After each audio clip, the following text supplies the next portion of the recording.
আজকে তো সব পড়ে ফেলবো, যত পড়া আছে সব আজকে করে ফেলবো। আজকে এক রাতের মধ্যে সব পড়তে হবে। আল্লাহ, এতদিন পড়িনি, সারা বছর পড়লাম না, সব বন্ধুরা তো সব পড়ে ফেলেছে, আমি সারা বছর পড়িনি, এখন তো সব পড়তে হবে। দেখি দেখি কোনটা পড়ি, কোনটা না, এটা না ওইটা একটু পড়ি। এটা তো না, এটা এখন কীভাবে পড়বো? এখন তো অনেক, এ কি এতগুলো আমি কীভাবে পড়বো? ওরে আল্লাহ রে, আমি এখন কীভাবে কী করবো? আল্লাহ, এই নোটসগুলো বানাতে হবে, এখন আমি এতগুলো কীভাবে পড়বো? ওরে আল্লাহ রে, কেমন যেন ঘুম ঘুম লাগছে, ঘুম ঘুম লাগতেছে, কেমন ঘুমায় যাবো মনে হচ্ছে এক্ষুনি। ঘুমানো যাবে না, না না, পরীক্ষা কালকে পড়তে হবে, তোমার ঘুমানো যাবে না।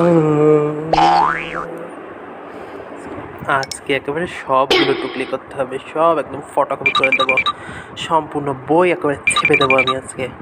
এখানে সব লিখবো, লিখে এখন এটাকে দলা করে রাখি, এগুলো সব হলে নিয়ে যাব, সবাই কষ্ট করে পড়বে, আমি এগুলোর যে একদম পরীক্ষা খাতায় হুবহু ছেপে দিয়ে আসবো। আচ্ছা, আমার ফার্স্ট হয় আবার কে আটকায়? এত কষ্ট করে পড়ে কে রাত জেগে জেগে। এখন আমি সব কটা একদম ভালো করে নিই। আমার কাছে কত আছে, কি সুন্দর, আমার আর পড়া লাগবে না। আমার তো সব পড়া আছে, সব বন্ধুরা বলছিল পড়া নিয়ে, আমার সবই পড়া আছে, চিন্তা নেই। ইনশাল্লাহ আমি এবার ভালো রেজাল্ট করবো, ইনশাল্লাহ। এগুলো সবই পড়া আছে। আল্লাহ, আমার কী হবে? আল্লাহ, আমায় মাফ করে দাও। আল্লাহ, আমার পরীক্ষার জন্য ভালো রেজাল্ট হয়ে যায়। আল্লাহ আল্লাহ প্লিজ।